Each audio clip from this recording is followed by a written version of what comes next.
నమస్తే అండి.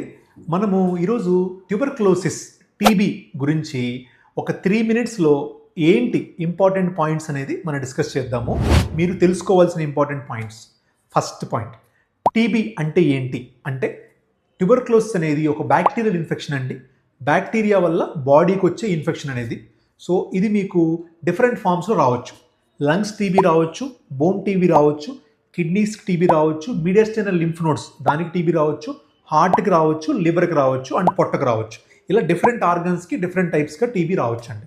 ఈ టీబీ వచ్చినప్పుడు మనకి లక్షణాలు ఏముంటాయంటే, మీకు వెంటనే ఎక్కువగా కాఫ్ రావటం కానీ, బరువు తగ్గటం కానీ, ఈవినింగ్ టైం ఎక్కువగా జ్వరం రావటం కానీ, అండ్ ఆకలి తగ్గటం ఒకటి, అండ్ నైట్ స్వెట్స్, నైట్ టైము చెమట పోయటం లాంటి ఇబ్బందులు మోర్ కామన్గా ఉంటాయండి.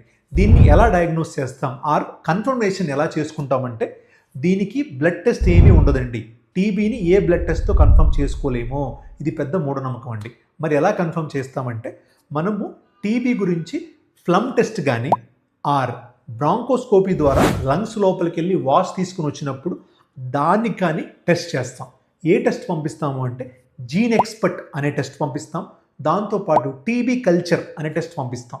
ఈ రెండిట్లో కానీ ఏదో ఒక దాంట్లో కానీ పాజిటివ్ వస్తే కంపల్సరీగా మనకి టీబీ ఉన్నట్టు 100% డయాగ్నోజ్ అవుతుందండి. ఆ డయాగ్నోసిస్ అయిన తర్వాత మనము ట్రీట్మెంట్ మొదలు పెడతాం. ట్రీట్మెంట్ ఎలా ఉంటుంది? లంగ్స్ కనుక టీబీ అయితే 6 నెలల పాటు ట్రీట్మెంట్ సరిపోతుందండి. అదే ఎక్స్ట్రా పల్మరీ టీబీ అంటే వేరే బోన్ టీబీ కానీ, కిడ్నీ టీబీ కానీ, పొట్ట టీబీ కానీ అయితే మీకు కొన్నింటికి 9 నెలలు అవసరం అవుతుంది, కొన్నింటికి సంవత్సరం కూడా అవసరం అవుతుంది. అది డాక్టర్ అడ్వైజ్ మేరకు మీరు రెగ్యులర్ ట్రీట్మెంట్ యూజ్ చేయాలి. ఎవరైతే తక్కువ టైంలో ట్రీట్మెంట్ ఆపేస్తారో వాళ్ళకి మళ్ళీ టీబీ వచ్చే అవకాశం ఉంటుంది. ఆర్ టీబీ వలన వచ్చే కాన్సిక్వెన్సెస్ అంటే లంగ్ ఫైబ్రోస్ అవటం కానీ, లంగ్లోంచి బ్లడ్ పడటం కానీ ఇలా వచ్చే ప్రాబ్లమ్స్ ఉంటాయి. సో అవన్నీ అవాయిడ్ చేయాలి అంటే టీబీ ట్రీట్మెంటు కంపల్సరిగా 6 నెలలు కానీ, 9 నెలలు కానీ, సంవత్సరం కానీ doctor recommended full course of treatment మీరు యూజ్ చేయాలి. Last point, TB medicine start చేసిన తర్వాత సైడ్ ఎఫెక్ట్స్ ఏముంటాయి అంటే, మీకు రొటీన్ సైడ్ ఎఫెక్ట్స్ చెప్తాను, డేంజరస్ సైడ్ ఎఫెక్ట్స్ చెప్తాను. రొటీన్ సైడ్ ఎఫెక్ట్స్ ఏంటి ఉంటాయంటే, మీకు నాసియా రావటము, వామిటింగ్ అనిపించడము, తలనొప్పి రావటము, జాయింట్ పెయిన్స్ రావటము, అజీర్తిగా ఉండటం అండ్ ఇవన్నీ కూడా రొటీన్గా ఉండే ప్రాబ్లమ్స్. వీటి వల్ల కంగారు పడాల్సింది ఏమీ లేదండి. Dangerous problems, second dangerous problems అంటే ఏంటి? దీన్నే రెడ్ ఫ్లాగ్ సైన్స్ అంటారు. ఇవి గనక ఉంటే వెంటనే మందులు ఆపేసి మీరు ఇమీడియట్గా డాక్టర్ దగ్గరికి వెళ్ళాలి.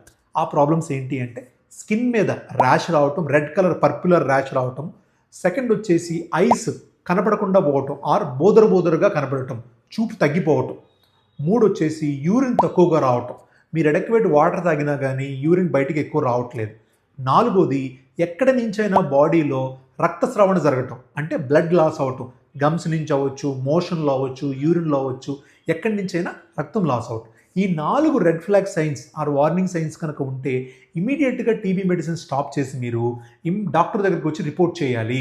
అప్పుడు దానికి సొల్యూషన్ మేము చూస్తాము. సో ఇది మనకి ట్యూబర్క్లోసిస్ ఆర్ టీబీ గురించి మనకి సిమ్టమ్స్ ఎలా ఉంటాయి, ఆ ట్రీట్మెంట్ ఎలా ఉంటుంది, సైడ్ ఎఫెక్ట్స్ ఎలా ఉంటాయి, మీరు తీసుకోవాల్సిన జాగ్రత్తలు. నమస్తే అండి.